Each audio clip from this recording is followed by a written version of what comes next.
আসসালামু আলাইকুম ওয়া রাহমাতুল্লাহি ওয়া বারাকাতুহু নাহমাদুহু ওয়া নুসাল্লি আলা রাসূলিহিল কারীম আম্মা বা'দু ফাআউযু বিল্লাহি মিনাশ শাইতানির রাজীম বিসমিল্লাহির রহমানির রহিম।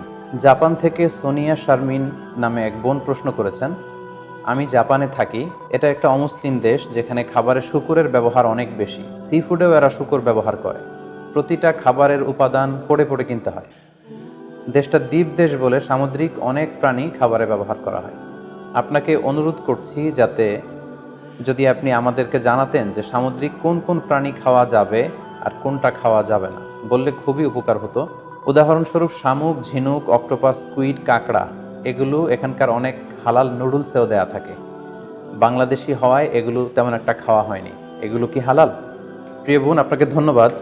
আপনি সি ফুড খাওয়া, সি ফুডের কিছু আইটেমের কথা উল্লেখ করেছেন। এগুলো খাওয়া হালাল কিনা এ ব্যাপারে আপনি জানতে চেয়েছেন। স্পেসিফিকলি সামুদ্রিক কোন কোন প্রাণী খাওয়া যাবে আর কোন কোন প্রাণী খাওয়া যাবে না, এটি ছিল আপনার প্রশ্ন। বিশেষ করে উদাহরণস্বরূপ শামুক, ঝিনুক, অক্টোপাস, স্কুইড এবং কাঁকড়ার কথা আপনি উল্লেখ করেছেন। এই প্রশ্নের উত্তরে আমরা বলবো যে আল্লাহ তাআলা আমাদের জন্য, বিশ্বাসীদের জন্য যেটা তৈয়িবাত অর্থাৎ পবিত্র খাবার রয়েছে এগুলোকে খাওয়া আমাদের জন্য হালাল করেছেন। আর যত খাবাইস বা অপবিত্র নোংরা খাবার রয়েছে সেগুলো তিনি আমাদের জন্য হারাম করেছেন।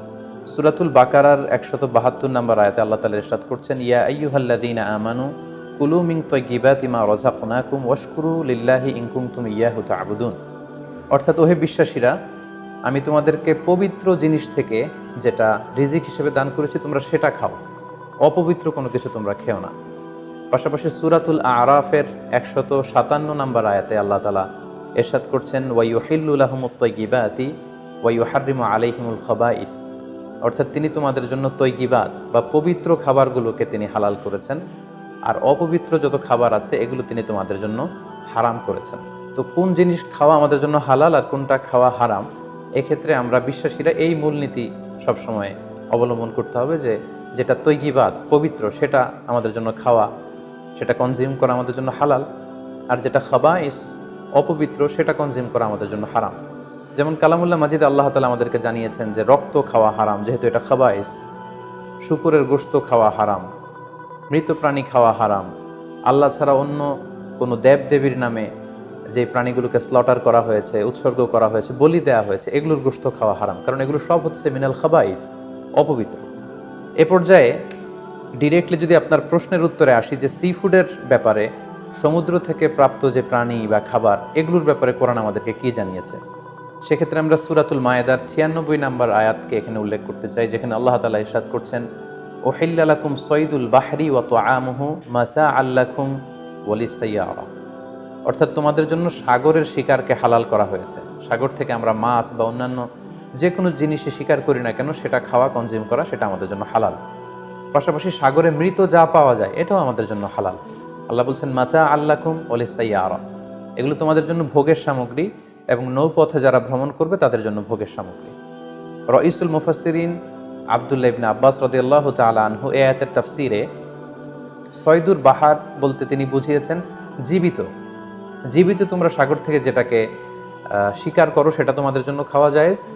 আর ওয়া তুআমুহু দ্বারা তিনি উদ্দেশ্য নিয়েছেন মৃত, অর্থাৎ সাগর থেকে প্রাপ্ত যে কোনো প্রাণী জীবিত হোক কিংবা মৃত হোক, যেভাবে আমরা আহরণ করি না কেন সেটা খাওয়া আমাদের জন্য হালাল। তার মানে সি ফুডের ব্যাপারে কোরআনের দিক নির্দেশনা হচ্ছে সাগর থেকে প্রাপ্ত জলজ যত ধরনের প্রাণী আছে সেটা চাই জীবিত হোক কিংবা মৃত হোক, সেটাকে আল্লাহ তাআলা আমাদের জন্য খাওয়া হালাল করে দিয়েছেন। প্রিয় বোন, এবার যদি আমরা সুন্নার দিকে তাকাই তাহলে দেখব যে সুনানে নাসাইর একটি হাদিস আমরা এখানে উল্লেখ করতে পারি, যেখানে সাহাবারা আল্লাহ রাসূল সাল্লাল্লাহু আলাইহি ওয়াসাল্লামকে প্রশ্ন করেছিলেন যে ইয়া রাসূলুল্লাহ, আমরা যখন নৌ ভ্রমণে বের হই তখন আমাদের কাছে মিষ্টি পানি খুব কম থাকে, আমাদের সংগ্রহে পানি খুবই কম থাকে, আর সেটা দিয়ে যদি আমরা অজু করে ফেলি তাহলে আমরা তৃষ্ণার্ত হয়ে যাব। হাদিসের ভাষ্যটি ছিল এমন যে ইয়া রাসূলুল্লাহ, ইন্না নারকাবুল বাহরা ওয়া নাহমিলু মা'ানাল কলিলা মিনাল মা ফাইন তাওয়াদ্দানা বিহি আতিশনা আফানা তাওয়াদ্দাউ মিন মাইল বাহর। সাহাবারা প্রশ্ন করেছিলেন, ইয়া রাসূলুল্লাহ, আমরা কি সাগরের পানি দিয়ে অজু করতে পারবো? সাগরের পানি দিয়ে কি অজু করা জায়েজ? আল্লাহ রাসূল সাল্লাল্লাহু আলাইহি ওয়াসাল্লাম এই প্রশ্নের উত্তরে বলেছিলেন, হুয়া তাহুরু মাউ, হ্যাঁ অবশ্যই তোমরা সাগরের পানি দিয়ে অজু করতে পারবে, কারণ সাগরের পানি পবিত্র। যদিও আমরা জানি যে সাগরের পানি লবণাক্ত, কিন্তু সাগরের পানি পবিত্র, তোমরা সাগরের পানি দিয়ে অজু করতে পারবে। প্রশ্নের উত্তর এতটুকু দিয়ে তিনি ক্ষান্ত হননি, তিনি এক্সট্রা আরও একটা স্টেটমেন্ট তিনি দিয়েছেন, সেটা হচ্ছে আল হিল্লু মাইতাতুহু। আল হিল্লু মাইতাতুহু মানে হচ্ছে সাগরের মৃত প্রাণী খাওয়াও তোমাদের জন্য হালাল। অর্থাৎ সাগরের পানি পবিত্র আর সাগরের মৃত প্রাণী এগুলো তোমাদের জন্য খাওয়া হালাল। সম্মানিত সুধী, কোরআনের এই আয়াতটি এবং সুনানে নাসাইর এই হাদিসের বর্ণনা থেকে আল্লাহ রাসূল সাল্লাল্লাহু আলাইহি ওয়াসাল্লামের উত্তর থেকে আমরা বুঝতে পারলাম সাগর থেকে পাওয়া যত ধরনের সি ফুডের আইটেম হতে পারে, যত ধরনের খাবার হতে পারে, সেটা চাই জীবিত হোক কিংবা মৃত হোক, সেগুলো আল্লাহ তাআলা আমাদের জন্য কনজিউম করা, সেগুলো খাওয়া, সেগুলো আহরণ করা, সেগুলো শিকার করা আল্লাহ তাআলা আমাদের জন্য বৈধ করে দিয়েছেন। তবে কোনো স্কলার গুটি কয়েক প্রাণীর ব্যাপারে তারা দ্বিমত পোষণ করেছেন, কিন্তু আমরা যদি মেজরিটি স্কলারদের দিকে তাকাই তাহলে দেখব গোটা বিশ্বে যত স্কলার আছে মেজরিটি স্কলাররা ওনারা সি ফুডের সকল আইটেম খাওয়া হালাল, শিকার করা হালাল, খাওয়া হালাল বলে ওনারা মন্তব্য পেশ করেছেন। যারা এ ব্যাপারে কিছু কিছু প্রাণীর ব্যাপারে ভিন্ন মত পোষণ করেন তাদের কয়েকটি মতামত আমি আপনাদের সামনে তুলে ধরছি। যেমন কোনো স্কলাররা বলেছেন যে সাগরের প্রাণী খাওয়া তখন জায়েজ হবে যদি সেটা সবসময় সাগরে বসবাস করে, অর্থাৎ সেটা জলজ প্রাণী হতে হবে, কিছু সময় জলে থাকে আবার কিছু সময় স্থলে থাকে, এ জাতীয় প্রাণী খাওয়া যাবে না। যেমন ব্যাঙের কথা ওনারা উল্লেখ করেছেন, আল্লাহ রাসূল সাল্লাল্লাহু আলাইহি ওয়াসাল্লাম ব্যাঙ হত্যা করতে নিষেধ করেছেন, আর যে প্রাণী হত্যা করার নিষেধ সেটা খাওয়াও নিষেধ, সো ব্যাঙ খাওয়া যাবে না। এক্ষেত্রে ওনারা কুমিরের কথা উল্লেখ করেছেন, কারণ কুমির পানিতেও থাকে আবার ডাঙ্গাতেও থাকে, আর কুমির হচ্ছে খুবই ফেরোসাস, খুবই হিংস্র প্রকৃতির প্রাণী, সো এটার গোশত খেলে ওইটার একটা অ্যাটিটিউড মানুষের মধ্যেও চলে আসতে পারে। এজন্য শুধু মালিকি মাযহাবে কুমির খাওয়াকে ওনারা অ্যালাউ করেছেন, বাকি সব স্কলাররা কুমির খেতে নিষেধ করেছেন। এক্ষেত্রে আমরা কচ্ছপের কথা উল্লেখ করতে পারি। কচ্ছপ শুধু পানিতেই থাকে না, কচ্ছপ পানিতেও থাকে আবার কচ্ছপ স্থলেও থাকে, সো এক্ষেত্রেও স্কলাররা কচ্ছপের ব্যাপারে দ্বিমত পোষণ করেছেন। তবে শাফি মাযহাবে কচ্ছপ খাওয়া জায়েজ, তবে সেক্ষেত্রে ওনারা শর্তারোপ করেছেন যে এটাকে স্লটার করে জবাই করে তারপরে কচ্ছপের মাংস খেতে হবে। সাগরের প্রাণীর ক্ষেত্রে হানাফি মাযহাবের মূলনীতি হচ্ছে যে সাগর থেকে যেটা মাছ হিসেবে আহরণ করা হয় শুধু সেটা খাওয়া যাবে। আই রিপিট, আমি আবারও বলছি, হানাফি স্কুল অফ থটে ওনাদের মূলনীতি হচ্ছে যেটাকে আমরা মাছ বলি, সাগর থেকে প্রাপ্ত শুধু ওই প্রাণী যেটা মাছ সেটা খাওয়া যাবে। যেটাকে দেখতে অনেকটা কীট পতঙ্গের মতো মনে হয়, যেটা দেখতে অনেকটা পোকামাকড়ের মতো মনে হয়, হানাফি স্কুল অফ থটে সেটাকে নাজায়েজ বলা হয়েছে। যেমন প্রিয় বোন, আপনি প্রশ্ন করেছেন যে শামুকের কথা, ঝিনুকের কথা, কাঁকড়ার কথা, সো এগুলো খাওয়া হানাফি স্কুল অফ থটে মাকরু বলা হয়েছে। ওনারা মনে করেন যে এগুলো মাছ জাতীয় প্রাণীর অন্তর্ভুক্ত নয়, বরং এগুলো দেখতে অনেকটা কীট পতঙ্গ বা পোকামাকড়ের মতো, এগুলো জলজ প্রাণী, ফলে এগুলো খাওয়া যাবে না। পাশাপাশি হানাফি স্কুল অফ থটে মাছের ক্ষেত্রেও নিয়ম হচ্ছে যে মাছটা জীবিত আপনাকে শিকার করতে হবে। সেটা যদি মৃত হয়, পানিতে ভেসে আছে, যেটাকে তফি বলে আরবিতে, এই জাতীয় মরা মাছ খাওয়া যাবে না। এর কারণ ওনারা এক্ষেত্রে খুব এক্সট্রা কশন ওনারা ব্যবহার করেছেন, অর্থাৎ মাছ যদি মরে পানিতে ভেসে থাকে সেক্ষেত্রে এটা কি স্বাভাবিক মৃত্যু হয়েছে মাছের, নাকি বিষাক্ত কোনো জিনিস খেয়ে মাছের মৃত্যু হয়েছে সেটা আমরা জানি না। তো সেক্ষেত্রে ওনারা বলেছেন যে মরে পানিতে ভেসে আছে এরকম মাছ খাওয়া যাবে না, বরং জীবিত অবস্থায় আহরণ করতে হবে। পাশাপাশি হানাফি স্কুল অফ থটে আরও একটি বিষয়কে শর্তারোপ করা হয়েছে, সেটা হচ্ছে খবিস হতে পারবে না, মিনাল খাবাইস হতে পারবে না, অর্থাৎ দেখতে এটাকে একটু অপছন্দনীয় লাগে, দেখতে কেমন কেমন যেন লাগে। আমাদের মানবিক যেই আমাদের চিন্তা বা গুণাবলী, আমরা সাধারণত সেটাকে দেখতে সুন্দর লাগবে না, সেটাকে কেটে ফ্রাই করে খেতে আমাদের ভালো লাগবে না, এরকম হলেও সেটা খাওয়া যাবে না। তাদের মূলনীতি হেদায়েতে যেটা এসেছে সেটা হচ্ছে মাসি ও আসামাক ফাহুয়া খবিস। সাগরের প্রাণীর মধ্যে মাছ ছাড়া যা আছে, হানাফি স্কুল অফ থটে তারা বলছেন যে এগুলো সবগুলোই খবিস, এগুলো তৈয়বাত নয়। কোরআনে আল্লাহ তাআলা আমাদেরকে যে তৈয়বাত খাবারকে হালাল করেছেন সেটা এর অন্তর্ভুক্ত নয়। তো এই কয়েকটি দ্বিমত ছাড়া আমরা যদি গোটা ওয়ার্ল্ডের মেজরিটি স্কলারদের দিকে তাকাই তাহলে দেখব যে ওনারা সব ধরনের সি ফুডকে হালাল করে দিয়েছেন। কারণ কোরআনের এই আয়াতটি যেটি আমি বললাম যে ওহিল্লা লাকুম সয়দুল বাহরি ওয়া তুআমুহু, এটি এবং রাসূল সাল্লাল্লাহু আলাইহি ওয়াসাল্লামের স্টেটমেন্ট আল হিল্লু মাইতাতুহু, সাগরের যে কোনো প্রাণী এটা মরা হলেও খাওয়া জায়েজ, এই আয়াতটি এবং এই হাদিসটি এটা হচ্ছে খুব জেনারেল স্টেটমেন্ট, ব্যাপকভাবে সাগর থেকে প্রাপ্ত সকল খাবারের ক্ষেত্রে এটা প্রযোজ্য। যদিও হানাফি স্কুল অফ থটে কিছু কিছু সি ফুডকে মাকরু বলা হয়েছে, কিন্তু এগুলোকে আসলে হারাম বলার সুযোগ নেই, কারণ কোনো প্রাণীকে খাওয়া হারাম এটা বলতে হলে অকাট্য দলিলের প্রয়োজন। আল্লাহ দিল্লাল কতইয়া ছাড়া আসলে কোনো জিনিসকে হারাম বলা যায় না। তো এক্ষেত্রে এটা রুচির ব্যাপার। আমরা যদি গোটা বিশ্বে দেখি যে মেজরিটি মুসলিম কান্ট্রিতে কাঁকড়া খাওয়া হচ্ছে, অনেক স্কলারদেরকেও আমরা দেখেছি ওনারা কাঁকড়া খাচ্ছেন, ওনারা স্কুইড খাচ্ছেন, অক্টোপাস খাচ্ছেন। তো সেক্ষেত্রে আমাদের রুচিতে যদি ভালো লাগে তাহলে আমরা খেতে পারি, এটা রুচির সাথে সম্পৃক্ত। আপনার রুচিতে যদি না কুলায় আপনি খাবেন না। যেমন এই ক্ষেত্রে আমরা উদাহরণস্বরূপ হাদিসে যেটা গুইসাপ জাতীয় একটা প্রাণীর কথা সহিহ বুখারীতে এসেছে, যেটা আমাদের বাংলাদেশে অনেক এলাকায় সান্ডা বলে থাকে। তো এই গুইসাপ জাতীয় প্রাণী খাওয়া কিন্তু হারাম নয়।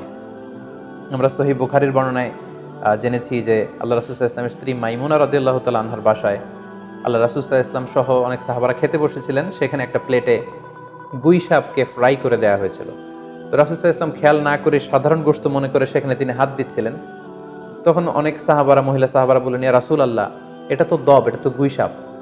এই কথা শুনে আল্লাহ রাসূল সাল্লাল্লাহু আলাইহি ওয়াসাল্লাম সেখান থেকে হাতটা সরিয়ে নিলেন। তো এই দৃশ্য দেখে খালিদ ইবনে ওয়ালিদ রাদিয়াল্লাহু তাআলা আনহু জিজ্ঞেস করলেন, ইয়া রাসূলুল্লাহ, গুইসাপ খাওয়া কি হারাম? হারামুন আদ-দাব্বু ইয়া রাসূলুল্লাহ, আপনি যে হাত সরিয়ে নিলেন, গুইসাপ খাওয়া কি হারাম? আল্লাহ রাসূল সাল্লাল্লাহু আলাইহি ওয়াসাল্লাম বললেন যে না, গুইসাপ খাওয়া হারাম নয়, তবে আমি এটা খেয়ে অভ্যস্ত নই, আমাদের এলাকাতে এটা পাওয়া যায় না, এজন্য আমি এটা খাচ্ছি না। তাহলে বোঝা গেল এক্ষেত্রে এটা রুচির সাথে সম্পৃক্ত। সো গুইসাপ হালাল বলে যে গুইসাপ আমাদেরকে খেতে হবে, সান্ডা আমাদেরকে খেতে হবে, এমন কোনো কথা নেই। আপনার যদি রুচিতে কুলায় আপনি খাবেন, আর রুচিতে যদি আপনার না আসে তাহলে আপনি খাবেন না। অনুরূপভাবে যেহেতু সাগরের মাছ হিসেবে হাঙ্গর মাছ, তিমি মাছের ব্যাপারে অনেকে আমাদের কাছে জানতে চায়, আমরা বলবো যে হাঙ্গর মাছ খাওয়া, তিমি মাছ খাওয়াও হালাল যদি আপনার রুচিতে আসে। হালাল বলেই যে খেতে হবে এমনটা নয়। সেক্ষেত্রে আমরা সহিহ বুখারী এবং মুসলিমের একটা চমৎকার হাদিসের কথা এখানে উল্লেখ করতে পারি। সেখানে আমরা জেনেছি যে সাহাবাদের একটা দলকে আল্লাহ রাসূল সাল্লাল্লাহু আলাইহি ওয়াসাল্লাম একটা নৌ সফরে পাঠিয়েছিলেন। বেসিক্যালি কুরাইশদেরকে আটকানোর জন্য সাওয়াহিলি পথে সাগরের উপকূল দিয়ে ওনারা গিয়েছিলেন। সাথে খাবার ছিল না, খেজুর ছিল, খেজুর শেষ, গাছের পাতা পেরে পেরে ওনারা খেতেন। হঠাৎ প্রচণ্ড ক্ষুধার্ত অবস্থায় ৩০০ জন সাহাবীর একটা কাফেলা, তারা সাগরের পাড়ে যেয়ে দেখলেন সাগরের ঢেউয়ের ধাক্কায় বিশাল এক তিমি মাছের মতো একটা প্রাণী পড়ে আছে। ওনারা এই তিমি মাছ তখন খেতে আরম্ভ করলেন। তারা সেখানে প্রায় ১ মাস ছিলেন, সংখ্যায় ছিল ৩০০ জন সাহাবীর মতো। ওনারা এই তিমি মাছ খেয়ে এটাকে ফ্রাই করে, এটাকে সিদ্ধ করে করে টানা ১ মাস ওনারা খেলেন। এবং হাদিসে এসেছে যে আমরা এই তিমি মাছের গোশত খেয়ে, যদিও হাদিসে শব্দটা এসেছে আম্বার জাতীয় একটা মাছ, তো এটা এত বড়, এটা ব্লু ওয়েল টাইপের কোনো একটা মাছ হবে, নীল তিমি টাইপের কোনো একটা মাছ হতে পারে। কারণ হাদিসে এসেছে মাছের গোশত খেতে খেতে এটার কঙ্কাল বের হয়ে আসলো।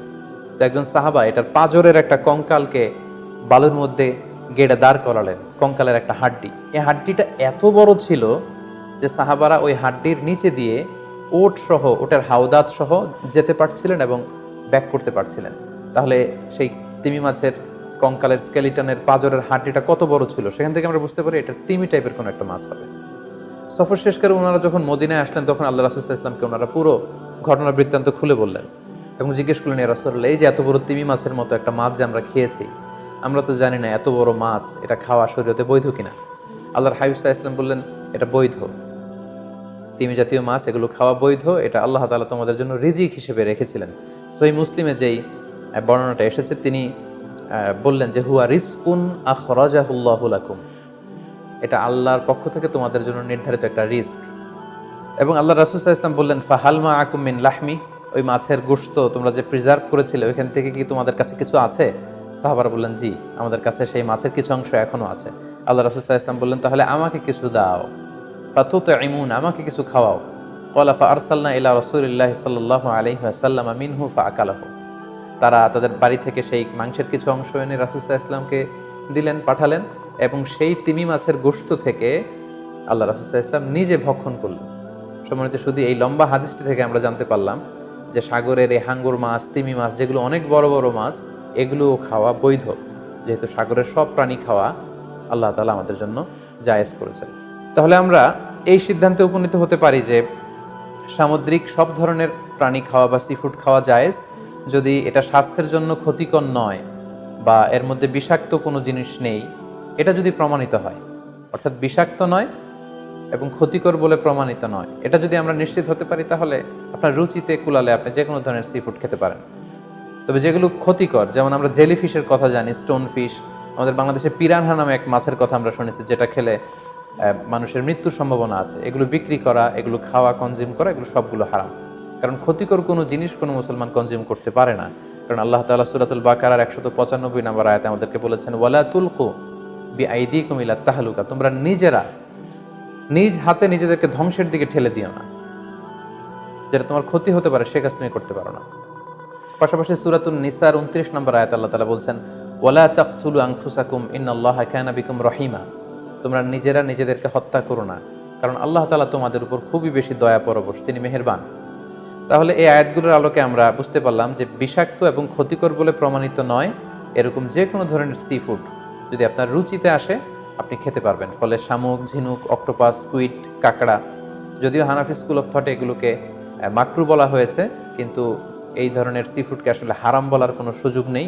এগুলো হালাল ইনশাআল্লাহ, আপনি চাইলে এগুলো কনজিউম করতে পারবেন, এগুলো খেতে পারবেন ইনশাআল্লাহ।